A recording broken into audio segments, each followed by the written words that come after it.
Red 2 standing by, all 4 lit, and in the green, welcome back to Goldeneye, where we have made it, after a bit of reworking things, to the next mission, which only comprises 1 level. This is the Frigate, which is actually not a frigate at all. If sources are correct, this is actually a Kid-class destroyer, which is a little unusual. The Frigate is the area in the film from which Xenia and General Oromov steal the Tiger helicopter. It's renamed the Pirate helicopter in this game. So the helicopter's protection against electromagnetic pulses was what enabled them to get away with the theft of the Goldeneye. It was the perfect escape vehicle after Oromov destroyed the Seven Eye facility, which does happen if you hang around long enough in Bunker 2. We might be able to show that when I'm mucking around with cheats. Bond isn't here for very long. He does do some investigating on a different yacht, but he actually winds up getting corralled by local law enforcement or military police as Xenia and Oromov steal the helicopter. Bond happens to find a dead admiral who was quite literally crushed to death by Xenia's thighs in the middle of sex. Not a great way to go, really. Anyway, we've got our lesson prepared for today. We can move on to the Frigate. It was a bit annoying getting to this because somehow the game didn't save... Oh wait, this is mission 4, not mission 3. Silo is mission 3 and that's only 1 level. This is 1 level as well. So... we're moving on because something stuffed up somewhere along the way and all the work didn't save, so I had to very hastily use some push button codes which can toggle certain cheats like invincibility because I was not spending 2 hours going through Silo. Oh god, that was a nightmare. You've probably seen all the failures. Anyway, our primary objectives: rescue hostages, plant tracking bug on helicopter. We obviously never get to do this in the main game. We didn't get to do this in the movie, sorry. A demonstration of the pirate stealth helicopter by the French military has been unexpectedly postponed. Official channels insist that nothing is wrong, but unofficially, MI6 has been asked to help salvage a very tricky hostage situation on board the frigate Lafayette. It seems that the Yanis crime syndicate will stop at nothing in its attempt to hijack the helicopter. This is the best chance we've had in years to get a lead on Yanis. The French are prepared to play along with an entrapment scenario. We need you to place a tracker on the pirate so that we can trace its movements after Yanis steals it. This must go smoothly, 007. If the press get a sniff of this, we'll all have egg on our faces. The French have kindly given us technical details of the pirate, so I've managed to convert this tracker bug into quite a clever little chap. It's undetectable and it locks out all weapon firing commands. Yanis is also threatening to blow up the ship. They're most likely to have placed explosives on the bridge and in the engine room. Take care, 007, and be certain to use the bomb diffuser correctly. Xenia Onatop, one of Yanis' main operatives, may be on board the Lafayette. They say she has thighs of steel, James. Just be sure to stay out of their grasp. Now, when I was younger, and probably when quite a lot of players were going through this, we thought there would be a boss fight with Xenia. There isn't. She doesn't show up at any point throughout the frigate. Let's get going. Let's start off today's lesson with a question. Who was the first person to portray James Bond on screen?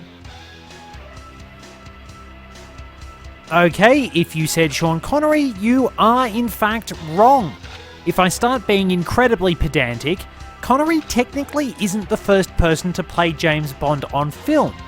The gun barrel walk used for the first 3 films was done by stuntman Bob Simmons. It was only when filming techniques and equipment changed for Thunderball that Connery performed the sequence.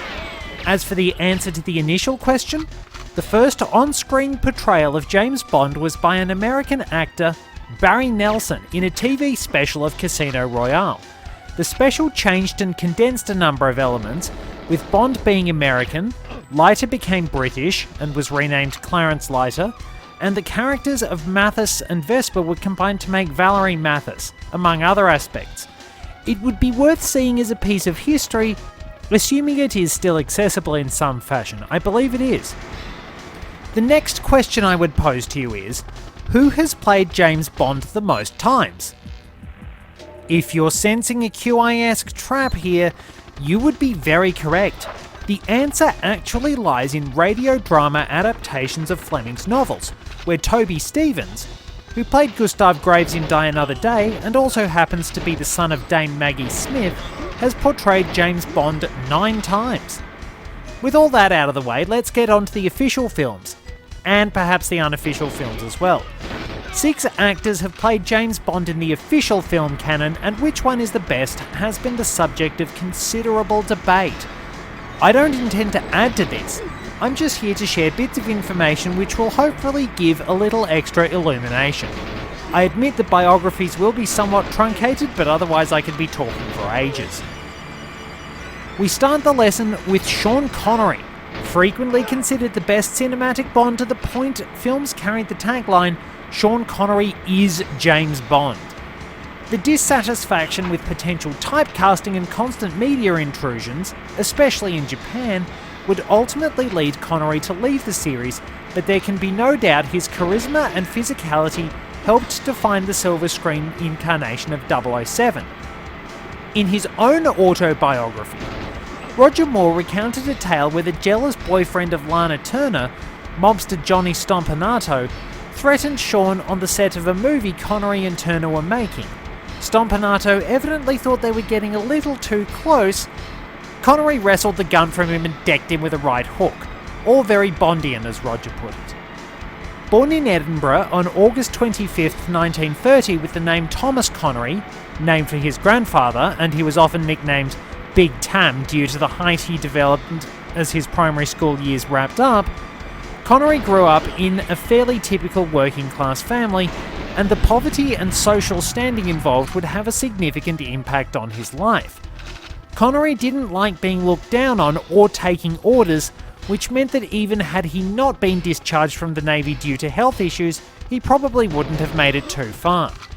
The other jobs he worked offered little chance of development or escape from the drudgery of a working class life.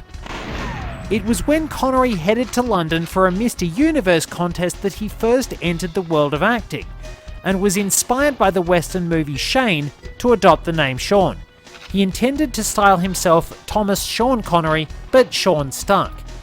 As it happened, he would meet a fellow actor who went by the name Maurice Micklewhite, also trying out a new name, Michael Caine. While Connery went through a range of film roles and was rated quite well by a number of people he worked with, there was general consensus that he had star quality and a magnetic appeal which seemed to attract women effortlessly. It was only when he came first to the attention of Terence Young, and then when one of his films, Darby O'Gill and the Little People, was seen by producer Albert R. Broccoli, that he would truly break into the limelight. Interestingly, Connery got along pretty well with Ian Fleming from the start, despite Fleming having a few doubts along the way, and was trained in the refinement needed for 007 by the director of Dr. No, Terence Young, up to the point Connery actually slept in his suits to get used to wearing them and make it look natural. I can actually correct something I mentioned in episode 1 though. It wasn't Fleming who said Bond was born 33 years old, but Sean Connery. And while there was some doubt initially, Dr. No was a hit. Not a gigantic hit, but enough to confirm Connery as a capable leading man and greenlight a sequel. While Bond was a distraction of sorts as he aimed for major film roles, for many, Connery defined the character. He is sophisticated and charismatic, amplifying the magnetism which captivated many women in the novels. He's incredibly capable in a fight, and while he may wind up on the back foot, you know that when he punches someone, they're generally going down. Only the toughest henchman can withstand a Connery punch, such as Red Grant in From Russia with Love. The fight sequence on the Orient Express was mostly performed by Connery and Robert Shaw, and it remains one of the series' best for its brutal simplicity. Connery's work would effectively define the role. While the first 2 films were fairly down-to-earth spy films grounded in reality, the larger-than-life cinema incarnation of Goldfinger really made Bond mania take off in a manner akin to that year's Beatlemania.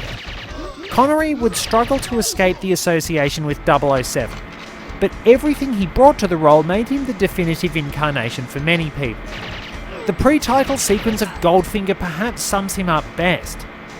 He can effortlessly woo a beautiful woman, switch to beating up a hired thug, and deliver a cool one-liner as if it's all an everyday occurrence, and do so in style, with the reveal of the white tuxedo under the wetsuit being perfectly valid as proven by Mythbusters. Behind-the-scenes disasters during the filming of You Only Live Twice, acrimony between Saltzman and Broccoli, and Connery's own disintegrating relationships with the producer, plus a constant hounding from the press, meant that film would be Connery's last, at least until Diamonds Are Forever, where he was lured back with a hefty fee and the ability to fund a charity he had established, the Scottish International Education Trust. His career post-Bond had its ups and downs, but interestingly, a revival of sorts kicked off with the unofficial Bond film Never Say Never Again. It's actually a pretty good showing by Connery, and certainly a better showing than Diamonds Are Forever, at least as far as I'm concerned. He had a number of successful roles around the time, finally earning the Best Supporting Actor Oscar for his work in The Untouchables, playing a Lithuanian submarine captain in The Hunt for Red October, and still keeping his Scottish accent, and playing Henry Jones Sr. in Indiana Jones and the Last Crusade, one of my favourite movies. As a bit of trivia regarding looks, Connery actually wore a hairpiece playing 007. He had started going bald a little before he turned 20. It's no wonder the press in Japan was quite surprised when Connery arrived for an interview in very casual clothes, minus the hairpiece. Given he was voted sexiest man alive in 1989, this didn't seem to impede him in the slightest. George Lazenby is the only actor from outside the United Kingdom to portray James Bond in the official films, hailing from Australia. A professional model with little acting experience, he effectively bluffed his way into getting the part, which at least proved to the film's director Peter Hunt, and later to Messrs. Broccoli and Saltzman, he could put on a convincing performance. While he only made one film, and his time on set is surrounded by rumours and stories of poor behaviour, said film still managed to be held as one of the best in the series with a little help from the passage of time. Lazenby did have some legitimate skills. He was actually a trained martial artist, something which actually assisted his career post-Bond to a degree. He was a friend of Bruce Lee and studied his martial art and philosophical teachings. He also served in the Australian Army for some time, which would have helped with his physical skills. In fact, during rehearsals, Lazenby inadvertently bloodied the nose of stuntman Yuri Boryenko. The latter was highly good-natured about it all, and was rewarded for his patience with a role as Irma Bunt's assistant grunter. There were several rifts between Lazenby and his co-stars on the set of the film. Diana Rigg found him quite difficult to deal with at times and was very scathing of his decision to ultimately leave the series after the one film. He was reported to be quite rough with behind-the-scenes staff, going through several assistants, but has definitely mellowed out since then and admits that he did get well and truly ahead of himself. His agent convinced him quitting the series was the right move, with the hippie path being the one to follow, and yeah, that turned out well, didn't it? Interestingly, Sean Connery would defend Lazenby in the post-Bond years. Connery did not actually find Lazenby arrogant, but had always considered Cubby Broccoli to be very much the arrogant type. Lazenby's post-Bond career was varied in form across both film and television. While his career did tank for some time, work in Hong Kong was able to revive it, and he managed to do fairly well for himself. He has always been happy to send up his most famous role with a bit of self-deprecating flair, and has been actively involved in a number of events for the Bond series. As a fun bit of trivia, during early days of work on Life of Brian, John Cleese wanted to cast George Lazenby in the role of Jesus because he thought the idea would be suitably absurd. One little bit of opinion I will add to my lesson is, I think Lazenby was more able to provide the emotional vulnerability required of Bond in this film. There's no doubt Sean Connery would have been good in On Her Majesty's Secret Service, but I don't think he'd have been as believable in the ending. Not to say Connery can't emote, he's not Steven Seagal or Chuck Norris, but it's very rare for Sean Connery's 007 to be vulnerable in any way, even when battling burly and brutal henchmen. And as far as relationships went, he was always the love 'em and leave 'em type. Charming girls but never settling down. Lazenby was able to provide a convincingly romantic 007 and fits very well in that ending. Roger Moore once claimed he played heroes with a tongue-in-cheek element since he didn't really believe in them. It's no surprise then that his Bond came with quite a few outlandish elements. However, when he got down to brass tacks, Roger Moore could be pretty impressive as 007. Despite being 3 years older than Sean Connery, Moore was born on August 14, 1927, he came to the series with a very extensive resume, having worked in film and television for many years beforehand. He had trained at the Royal Academy of Dramatic Art, where he befriended Lois Maxwell, the actress who played Moneypenny in 14 films, and also worked in Combined Services Entertainment during a period of national service. During his work on Ivanhoe, his breakthrough TV role, he would work alongside the second M, Robert Brown, so Christopher Lee would also guest star in one episode. His next big success was a 7-year role as Simon Templar, the Saint, in TV adaptations of Leslie Charteris novels. His film career continued, but it was not until the Bond films that he had a serious hit on his hands.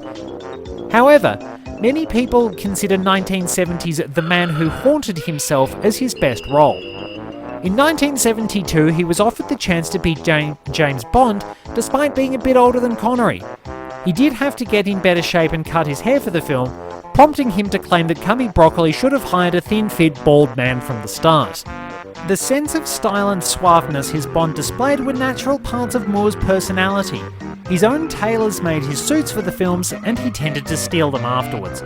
He also seemed to have an incredible expertise on just about everything in his role as Bond, with his knowledge and quick thinking compensating for a comparative lack of physicality after the Connery era. He also offers many more dry one-liners, and while the first 2 films he made do show Bond in a fairly jerkish mood now and then, he's generally a lot nicer and more upbeat. There is more of an invincible feel to Moore's Bond than Connery's, as if he's a living legend of some kind and he generally has just what he needs on hand to get out of a situation. The moments where he doesn't, or those where the mood turns serious, actually show that Moore does have some genuine skill as an actor, even if he tended to playfully mock his own acting range. The exchange in The Spy Who Loved Me, where Anya learns that Bond is responsible for her lover's death, is a perfect example of what Roger Moore could do if he really put his mind to it. On top of that, there was some genuine depth to the relationships of Moore's Bond as the series went on, perhaps due to his advancing age. His connection with Melina Havelock is especially strong when you realise Bond knows full well revenge is empty. He's just killed Blofeld, but we can't officially say it's Blofeld due to Kevin McClory, and while he avenged his wife, it's not bringing her back, nor anyone else who suffered under Blofeld's evil. There's also a genuine hero under there. Moore's Bond knows full well the responsibilities of the license to kill, and shuts down Scaramanga's attempts to compare the two by pointing out he doesn't just kill whoever he wants, but rather hunts down those who are evil. Ironically, his Bond actually had the highest body count for some time according to fan research. He also does his absolute best to save the girl. Even when Anya Amasova is captured, Bond sets out to save her from the impending assault on Stromberg's lair, despite the fact she vowed to kill him at the end of the mission. His rescue of Stacey Sutton from a burning City Hall in A View to a Kill further confirms this. Moore's career after Bond was mostly smaller roles by choice, but he kept himself busy by focusing on charity work and other such aspects of life. Audrey Hepburn recruited him into UNICEF in 1991, and Moore kept up his role as an ambassador for the charity for as long as possible. It was for this work, rather than his acting, for which he was knighted. Moore once claimed his acting range was left eyebrow raised, right eyebrow raised, eyes crossed when being strangled by Jaws, and often sent his acting up in good humour. But he always had a good nature, which I can use for a story recounted by a fan who met Moore when he was very young and thought Moore was James Bond. He wanted James Bond's autograph. Moore signed the autograph Roger Moore. When the fan looked disappointed, Moore took him aside and explained he'd signed it with an alias just in case his enemies knew where he was, and asked the fan to keep a secret, which made his day because he was now working with James Bond. Said fan actually met Moore again 20 years later on the set of a UNICEF commercial. Moore not only remembered him, but kept up the same pretense of having to disguise himself in case someone on the set was working for Blofeld. Just fantastic. We move on to Timothy Dalton, who can be considered a kind of prototype Daniel Craig in a way. His darker and more introspective take on 007 was in part based on the novels. There is certainly an element of cynicism to his two films. His Bond is a man who is in a tough and demanding job, one which he doesn't always like, yet will do his best in it regardless.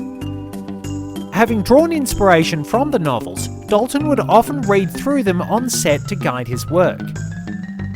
Dalton was born in Colwyn Bay in Wales on March 21st, 1946, though his father was English and his mother was American with a mix of Italian and Irish heritage. He started his career in acting fairly early on, leaving school at 16 to join the Royal Academy of Dramatic Art. He didn't complete his studies there, leaving to establish himself with the Birmingham Repertory Theatre in 1966.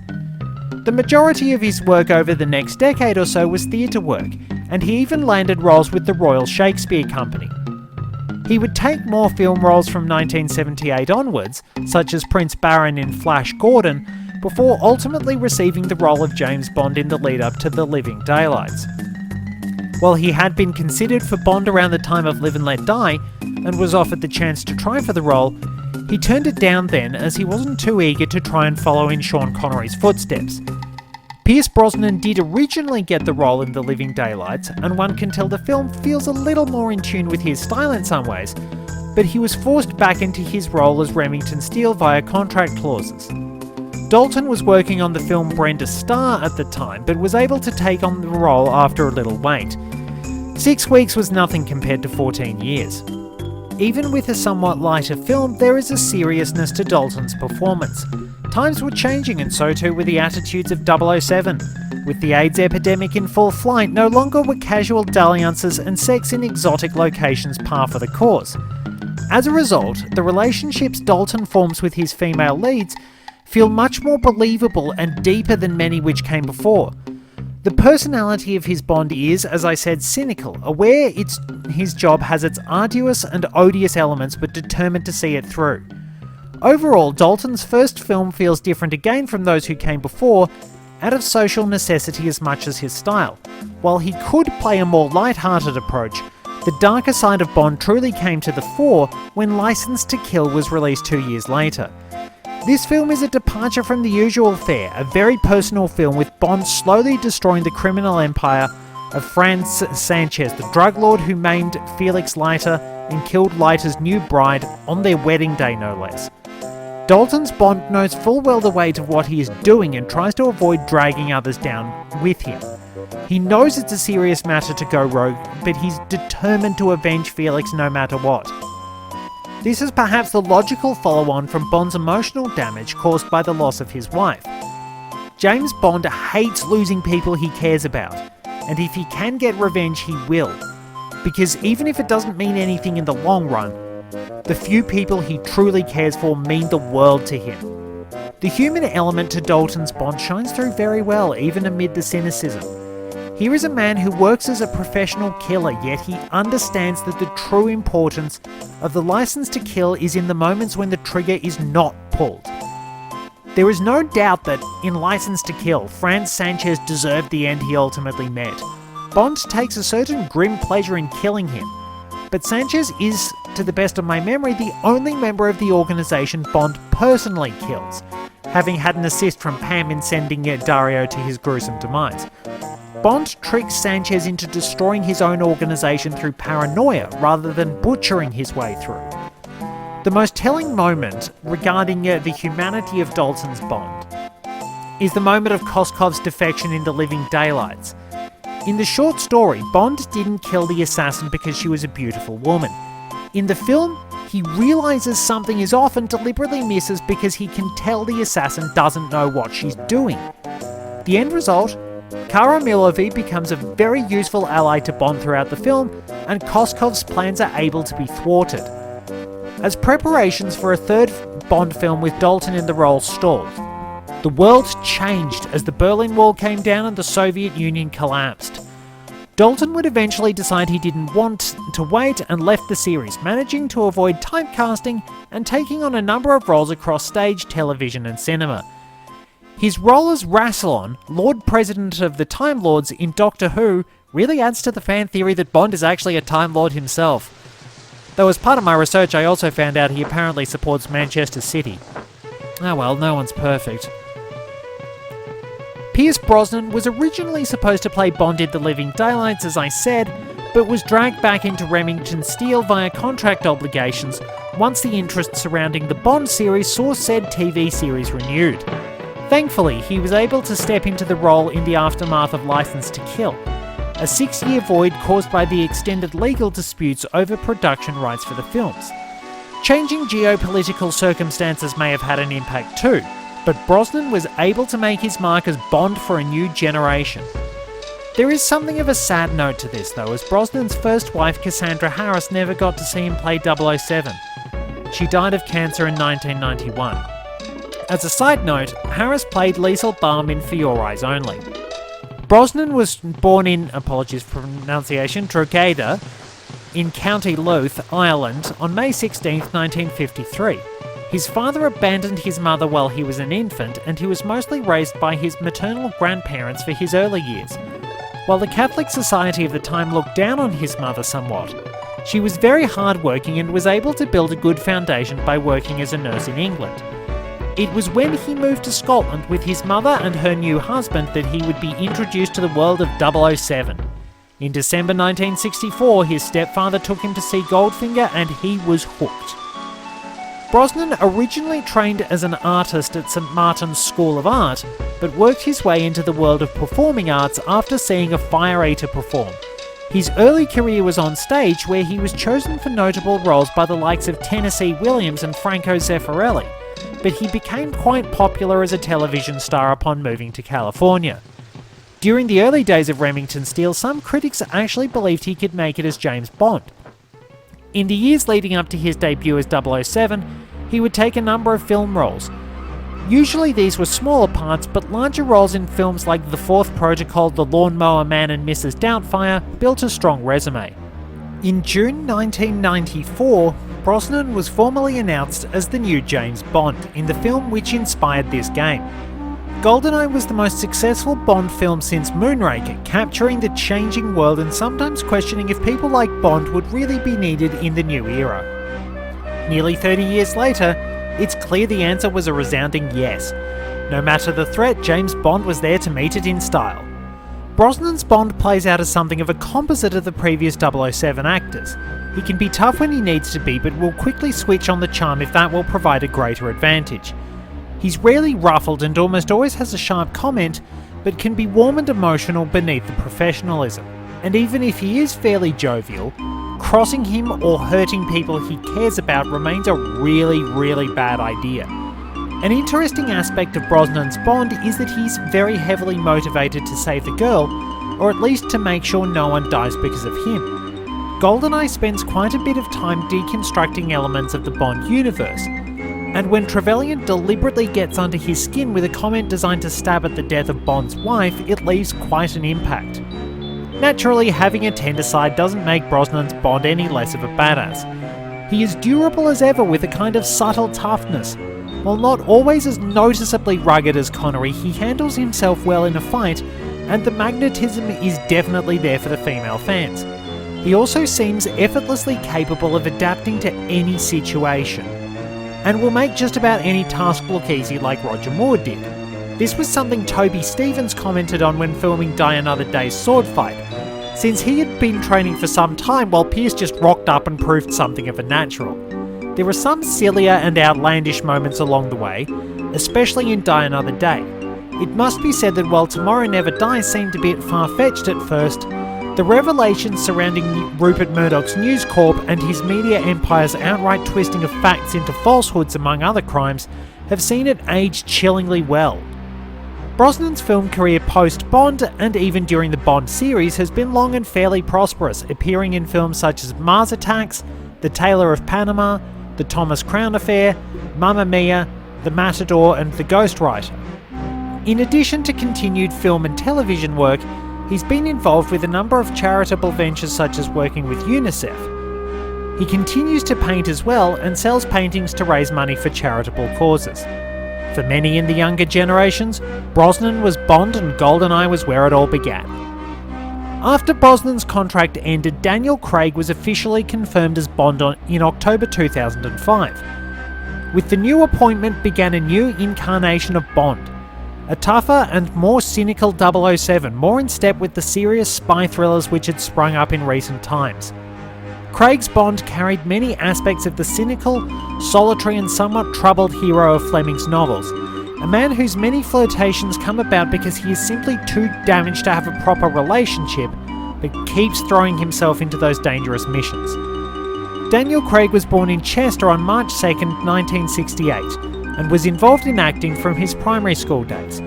He would often attend theatre productions with his mother and took a keen interest in making a career of acting. Even in high school, he was performing major roles in Shakespeare productions and would do so with the National Youth Theatre before studying at the Guildhall School of Music and Drama. Several smaller television roles would be the beginning of his career, with his role in Our Friends in the North being considered the one in which he truly established himself. Apparently he was in a couple of episodes of Heartbeat, which I used to love as a kid. I'll have to look back and see what I can find.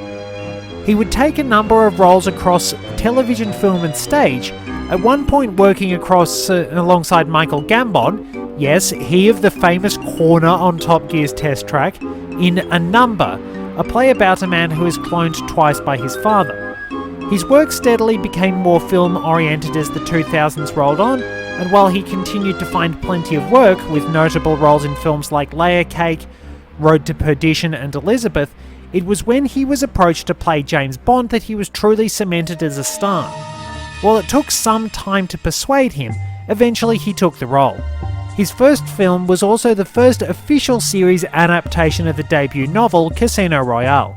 Despite many people questioning his casting, he was too short, despite being 5'10", which isn't exactly lacking in stature, his hair being the wrong colour or other pointless quibbles. Craig brought an excellent mixture of physical intensity and emotional vulnerability.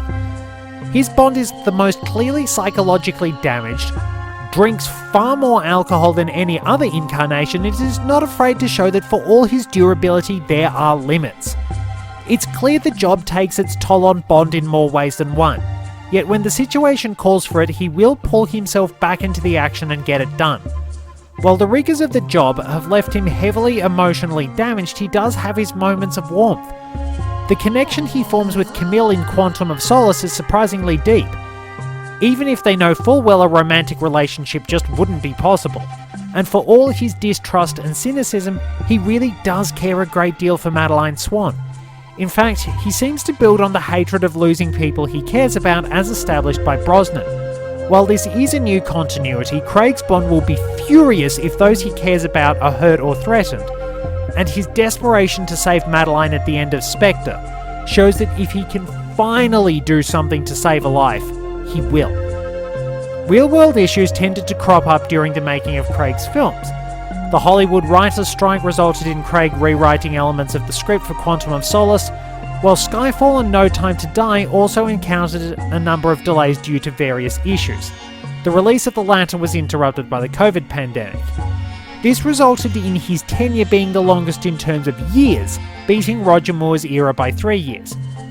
While making the films could be stressful at times, he was able to provide some measure of creative control over the character arc. He had considered a certain event in his last film from the start, and while he considered the ending to Spectre the perfect way to wrap up his character arc, signing on for a 5th film allowed him to implement this idea.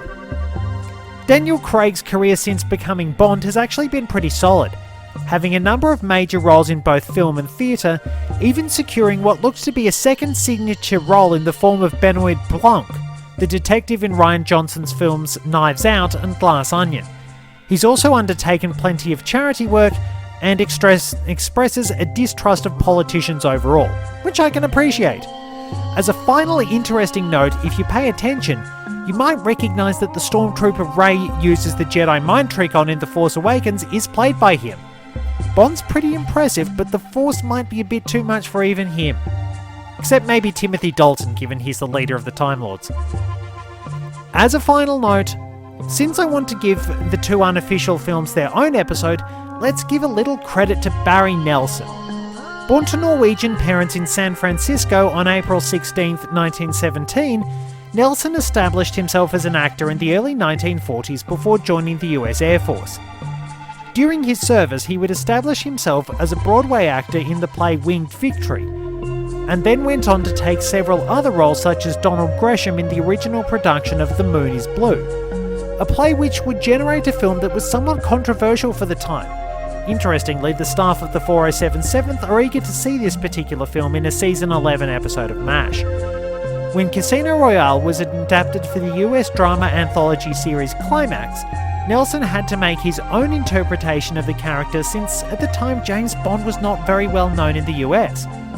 While the overall production does not seem to have been overly well regarded, with Peter Lorre's performance as Le Chiffre being considered the real highlight, not to mention working with Lorre was why Barry Nelson took the role of James Bond, this is nonetheless an important part of Bond history. It was due to this adaptation that CBS asked Ian Fleming to write some scripts for a series based on Bond. While nothing came of said series, Fleming adapted some of those stories into For Your Eyes Only. It may be a bit clunky, but this adaptation, filmed live as it happens, is genesis of sorts for the cinematic Bond. Movies were always likely to happen, but everything kicked off in a way with an Americanized Bond, something some people consider an abhorrent idea. But it doesn't matter when or where. James Bond will always be a draw card, and I'm forever grateful to the men who have been Bond. It's a tough call as to who I'd like to see Bond. I doubt I could make such a decision, but I have the utmost confidence for the moment when James Bond returns.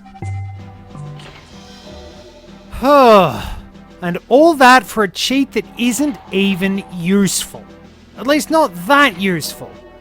What we have earned is no radar, which basically disables the radar in multiplayer. There's nothing I can really do to demonstrate this, which is kind of sad.